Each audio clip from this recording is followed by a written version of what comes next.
नमस्कार दोस्तों, आपके अपने YouTube चैनल में मैं आपका बहुत बहुत स्वागत करता हूं। दोस्तों, आज के इस वीडियो में हम चर्चा करेंगे कि फ़ास्ट लाइन और स्लो लाइन क्या होती है। आपने काफ़ी टेक्निकल एनालिसिस में सुना होगा कि ये फ़ास्ट लाइन है, ये स्लो लाइन है। मैंने भी कई अपने वीडियोस में इन दो लाइंस के बारे में चर्चा की है, पर काफ़ी लोगों को इसमें कन्फ्यूजन होता है कि ये फ़ास्ट लाइन और स्लो लाइन होती क्या है। तो मैं आपको एक प्रैक्टिकल एग्जांपल के साथ बताऊंगा कि ये फ़ास्ट और स्लो लाइन क्या होती हैं। तो उसके लिए हम चलते हैं investing.com पे। तो यहाँ दोस्तों, जैसे मैंने ये भारत पेट्रोलियम का चार्ट ओपन किया हुआ है, तो हम यहाँ जो सबसे पॉपुलर एक जो टेक्निकल इंडिकेटर है MACD, उसको ओपन करते हैं। तो इसमें आप देखेंगे कि दो तरह की लाइन है, एक ब्लू और एक रेड। तो काफ़ी लोगों को ये कन्फ्यूजन रहता है कि जो ब्लू लाइन है ये परमानेंट, उसको मतलब फास्ट लाइन मानते हैं और रेड लाइन को स्लो लाइन मानते हैं, पर ऐसा ज़रूरी नहीं होता। तो यहाँ मैं आपको बताना चाहूँगा कि आपको बेसिकली पता होना चाहिए कि क्या डिफरेंस है इन दोनों लाइंस में। तो फास्ट लाइन वो होती है जो शॉर्ट ड्यूरेशन की होती है, जैसे 12 दिन की मूविंग एवरेज है। ये जो ब्लू कलर की लाइन है ये 12 दिन की मूविंग एवरेज है, तो इसको हम फास्ट लाइन कहेंगे। उसी तरीके से जो रेड लाइन है वो 26 दिन की मूविंग एवरेज है, वो स्लो लाइन है। इसके पीछे कारण क्या है, मैं आपको कारण बताता हूँ। क्योंकि आप कोई भी टेक्निकल एनालिसिस करें या टेक्निकल इंडिकेटर्स चेक करें जिसमें फास्ट लाइन और स्लो लाइन का कॉन्सेप्ट यूज़ होता है, उसमें ये माना जाता है कि जो शॉर्ट ड्यूरेशन का मूविंग एवरेज या जो भी टेक्निकल इंडिकेटर है जो शॉर्ट पीरियड का है, वो ज़्यादा तेज़ी से मूव करता है कंपेयर टू जो लंबी अवधि का टेक्निकल इंडिकेटर है। तो अगर हम मूविंग एवरेज भी लेंगे, तो अगर आपको कॉन्सेप्ट वाइज अगर आपको चेक करना है, तो अगर हम मूविंग एवरेज भी लेंगे, तो मान लीजिए हम यहाँ मूविंग एवरेज एक्सपोनेंशियल लेते हैं। जैसे कि मैंने आपको बताया कि दो जो बहुत कॉमन पीरियड हैं इसमें, वो हैं 5 दिन का एक्सपोनेंशियल मूविंग एवरेज और उसके बाद आपका 20 दिन का एक्सपोनेंशियल मूविंग एवरेज। तो यहाँ पे हम इनको अलग अलग कलर से हम मार्क कर देते हैं। तो दोस्तों यहाँ देखिए, जैसे ये 5 दिन का एक्सपोनेंशियल मूविंग एवरेज ये ब्लू कलर से है, और ये जो 20 दिन का एक्सपोनेंशियल मूविंग एवरेज है ये पिंक कलर से है। तो यहाँ पे कलर से कोई फ़र्क नहीं पड़ता, लेकिन कॉन्सेप्ट के तौर पे जो 5 दिन का एक्सपोनेंशियल मूविंग एवरेज है उसको हम फास्ट लाइन कहेंगे, और जो 20 दिन का एक्सपोनेंशियल मूविंग एवरेज है उसको हम स्लो लाइन कहेंगे। क्योंकि जो 5 दिन जो शॉर्ट ड्यूरेशन का मूविंग एवरेज है, ऐसा माना जाता है कि ये फास्ट मूव करता है, और जो 20 दिन का एक्सपोनेंशियल मूविंग एवरेज है जो कि आपकी पिंक लाइन है, ये मानी जाती है कि ये स्लो मूव करती है। तो उसी तरीके से एक और हम एग्जांपल लेते हैं जिसके अंदर फास्ट और स्लो लाइन इस्तेमाल होती हैं, वो है स्टोकेस्टिक ऑसिलेटर। तो दोस्तों इसमें भी आप देखेंगे कि जो ब्लू कलर की लाइन है और ये जो रेड कलर की लाइन है, तो यहाँ इस वेबसाइट पे जैसे जो भी आप वेबसाइट देखेंगे उस पर एक यूनिफॉर्म कलर पैटर्न यूज़ होता है। तो आप उस वेबसाइट के लिए कह सकते हैं कि फास्ट जो लाइन है वो ब्लू कलर की है, रेड लाइन जो है वो स्लो लाइन है इस वेबसाइट के लिए। लेकिन अगर आप किसी और वेबसाइट पे जाएंगे, जैसे अगर हम मान लीजिए ज़ीरोधा की वेबसाइट पे कोई चार्ट ओपन करते हैं, तो यहाँ पे अगर हम सेम इंडिकेटर MACD का यूज़ करते हैं, तो यहाँ आप देखेंगे कि यहाँ जो फास्ट लाइन है वो ब्लैक कलर से इन्होंने लेबल की हुई है और स्लो लाइन रेड कलर से लेबल की हुई है। उसी तरीके से आप जब दूसरी और कई वेबसाइट्स चेक करेंगे तो हर वेबसाइट पे वो अलग अलग स्कीम है। तो जो शॉर्ट ड्यूरेशन की लाइन है या जो शॉर्ट ड्यूरेशन का इंडिकेटर होता है या छोटी अवधि का जो इंडिकेटर है वो फास्ट लाइन कहा जाता है, और जो लंबी अवधि का कंपैरेटिवली लंबी अवधि का जो इंडिकेटर है उसको हम स्लो लाइन कहते हैं, और वो नॉर्मली रेड कलर में होता है। तो दोस्तों यहाँ मैंने BPCL का चार्ट आपको क्यों दिखाया है, क्योंकि यहाँ पे मैं आपको दो बातें बताना चाहता हूँ। पहला ये कि नॉर्मली ऐसा समझा जाता है कि जब फास्ट लाइन स्लो लाइन को क्रॉस करती है, जैसे यहाँ पे क्रॉस कर रही है, तो वो एक बुलिश सिग्नल है। उसी तरीके से जब ये फास्ट लाइन जो है इसको स्लो लाइन ओवरटेक कर लेती है, जैसे इस पॉइंट पे देखेंगे कि आप स्लो लाइन ने फास्ट लाइन को ओवरटेक कर लिया, तो इसको हम एक बियरिश सिग्नल मानते हैं। तो देखिए ये दोस्तों, ये माना ऐसा जाता है, लेकिन ये हमेशा सच नहीं होता। ये हर एक इंडिकेटर के लिए या हर एक एनालिसिस के लिए ये थंब रूल आप अप्लाई नहीं कर सकते। उसके पीछे कारण ये है। तो अगर आप मान लीजिए यहाँ स्टोकेस्टिक ऑसिलेटर की बात करें, तो यहाँ पे जैसे आप देखेंगे कि अगर आप इसको थोड़ा जूम करके देखें, तो इस पॉइंट पे आप देखेंगे कि यहाँ पे जो फास्ट लाइन है उसको स्लो लाइन ने ओवरटेक कर लिया, लेकिन आप यहाँ पे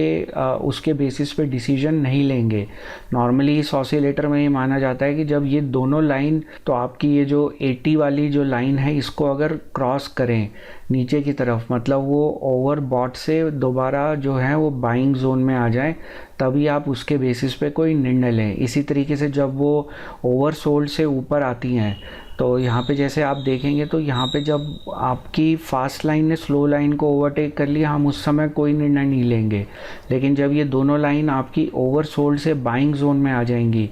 तब उस समय आप जो भी आपको निर्णय लेना है, तो यहाँ पे आप बाइंग का डिसीजन ले सकते हैं जब ये ओवरसोल्ड से आपकी बाइंग टेरिटरी में मूव कर रही है। उसी तरीके से जब ये ओवरबॉट से बाइंग टेरिटरी में मूव कर रही है, उस समय आप यहाँ पे आप सेल का डिसीजन, शॉर्ट करने का डिसीजन ले सकते हैं। तो ये थंब रूल करेक्ट नहीं है कि जब फास्ट लाइन स्लो लाइन को क्रॉस करे तब आप बुलिश उसको माने, या जब जो आपकी स्लो लाइन है वो फास्ट लाइन को कवर करे तब आप उसको बियरिश सिग्नल माने। ये हर एक ऑसिलेटर के हिसाब से एक अलग अलग इसका थंब रूल है, और उस चीज़ का आप ध्यान रखें। तो दोस्तों यहाँ पे जैसे अभी हमने चर्चा करी कि ये फास्ट और स्लो लाइन की कलर स्कीम और इनका क्या क्या, इसका महत्व क्या क्या है, लेकिन अब यहाँ पे मैं आपको एक और चीज़ बताऊँगा कि एक और आपका इंडिकेटर होता है जिसको विलियम एलिगेटर कहते हैं। तो उस इंडिकेटर में आप देखेंगे यहाँ पे 3 तरह की लाइंस होती हैं, रेड, ग्रीन और ब्लू। तो दोस्तों ये जो ग्रीन कलर की लाइन है 3 दिन की मूविंग एवरेज है, रेड कलर की जो लाइन है वो 8 डेज़ की मूविंग एवरेज है, और जो आपकी ब्लू कलर की लाइन है वो 13 डेज़ की मूविंग एवरेज है। तो अगर हम जो हमने कलर स्कीम अभी जैसे MACD और स्टोकेस्टिक के लिए देखा, तो अगर हम उसी लॉजिक से जाएं तो यहाँ पे फिर ये इस जो इंडिकेटर की कलर स्कीम है ये भी उससे मैच नहीं करती, क्योंकि इस इंडिकेटर की अपनी एक कलर स्कीम है। अगर आप पहले वाले लॉजिक से जाएं कि जो फास्ट लाइन है वो ब्लू कलर की होनी चाहिए, स्लो लाइन जो है वो रेड कलर की होनी चाहिए, तो उस हिसाब से जो सबसे आपकी जो फास्ट लाइन है यहाँ पे एलिगेटर जो आपका ये इंडिकेटर है जिसके बारे में हमने अभी यहाँ पे आपकी सेटिंग्स के अंदर चेक किया, तो जो आपकी फास्टेस्ट लाइन है वो आपकी ब्लू कलर की होनी चाहिए थी, और ये जो स्लोएस्ट लाइन है ये आपकी रेड कलर की होनी चाहिए थी। लेकिन यहाँ पे ये कलर स्कीम टोटली अलग है इस पर्टिकुलर टेक्निकल इंडिकेटर में। तो आपको इस चीज़ का ध्यान रखना पड़ेगा कि हर इंडिकेटर में फास्ट लाइन, स्लो लाइन, ये सब डेफिनेशंस अलग होती हैं, क्योंकि यहाँ 3 लाइन है, तो यहाँ पे एज सच हम किसी एक लाइन को फास्ट या स्लो नहीं कह सकते। तो इसके लिए हम जो 3 दिन की मूविंग एवरेज है उसको हम फास्ट लाइन कह सकते हैं, पर मिडल वाली लाइन को यहाँ पे ऐसी कोई डेफिनेशन नहीं है, इनकी अलग से एक डेफिनेशन है। तो जो पॉइंट मैं आपको बताने की कोशिश कर रहा हूँ वो ये है कि मूविंग एवरेज में भी अब हर एक इंडिकेटर में, इस इंडिकेटर में जैसे हमने देखा कि इन लाइंस को अलग नाम से जाना जाता है, उसी तरीके से जो मूविंग एवरेज की लाइंस को MACD में अलग नाम से जाना जाता है। तो आप इस चीज़ का ध्यान रखिए, और आपका कॉन्सेप्ट क्लियर होना चाहिए कि फास्ट लाइन वो है जो छोटी अवधि की लाइन है, और जो स्लो लाइन वो है जो एक लंबी अवधि की लाइन है। तो दोस्तों इस तरीके से आपने देखा कि हम कैसे जो मूविंग एवरेज या किसी भी टेक्निकल इंडिकेटर में जो लाइंस होती हैं उसका हमें कॉन्सेप्ट क्लियर होना चाहिए, जबकि हम उसकी कलर स्कीम और उसकी जो टर्मिनोलॉजी है उसके ऊपर ज़्यादा ध्यान ना दें। हमें ये पता होना चाहिए कि जो छोटी अवधि की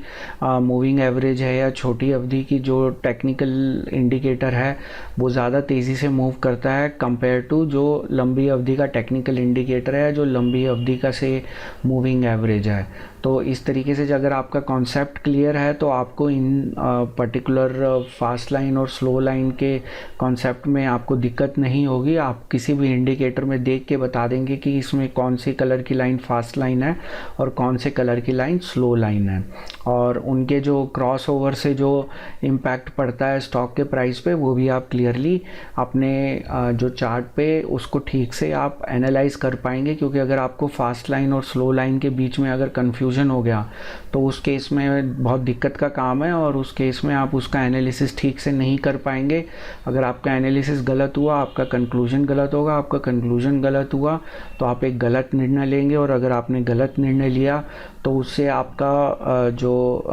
मुनाफा है वो आपका लॉस में बदल जाएगा, जबकि आपका एनालिसिस ठीक है, लेकिन आप सिर्फ ये फास्ट और स्लो लाइन के कन्फ्यूजन के चक्कर में आप अपने मुनाफे को और नुकसान में बदल देंगे। तो दोस्तों मुझे उम्मीद है कि इस वीडियो के बाद आपका जो ये कॉन्सेप्ट है फास्ट और स्लो लाइन का, ये क्लियर हो गया होगा। अब आपको आगे चल के किसी भी इंडिकेटर में या किसी भी एनालिसिस में दिक्कत नहीं आएगी जानने में कि फास्ट लाइन कौन सी है और स्लो लाइन कौन सी है, और उनको आप अपनी मर्ज़ी से कलर भी कर सकते हैं। जैसे मैं अपने जो इंडिकेटर्स या एनालिसिस करते हुए जो भी इंडिकेटर्स यूज़ करता हूँ उनकी जो कलर स्कीम है उसको मैं यूनिफॉर्म रखता हूँ, ताकि मुझे ध्यान रहे कि कौन सी लाइन को मैं किस रेफरेंस में मैं यूज़ कर रहा हूँ या उसको किस रेफरेंस में मैं चेक कर रहा हूँ। तो आप जो भी एनालिसिस करें ये कलर स्कीम आप एक फ़िक्स कर लीजिए कि आपको फास्ट लाइन ब्लू में रखनी है, स्लो लाइन आपको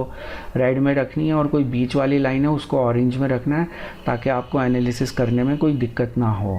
दोस्तों मुझे उम्मीद है कि आपको ये वीडियो बहुत पसंद आया होगा। अगर ये वीडियो आपको पसंद आया तो आप नीचे दिए गए लाइक आइकन पर ज़रूर क्लिक करें, और यदि आप इस चैनल को ग्रो करने में अपनी सहायता या सहयोग करना चाहते हैं तो आप अपनी स्क्रीन पे दिए गए सब्सक्राइब ऑप्शन को ज़रूर क्लिक करें, या नीचे दिए गए सब्सक्राइब बटन को क्लिक करें और उसके साथ दिए गए बेल नोटिफिकेशन को क्लिक करना ना भूलें। उससे आप सभी वीडियो सबसे पहले देख पाएंगे। दोस्तों इस वीडियो को देखने के लिए आपका बहुत बहुत धन्यवाद।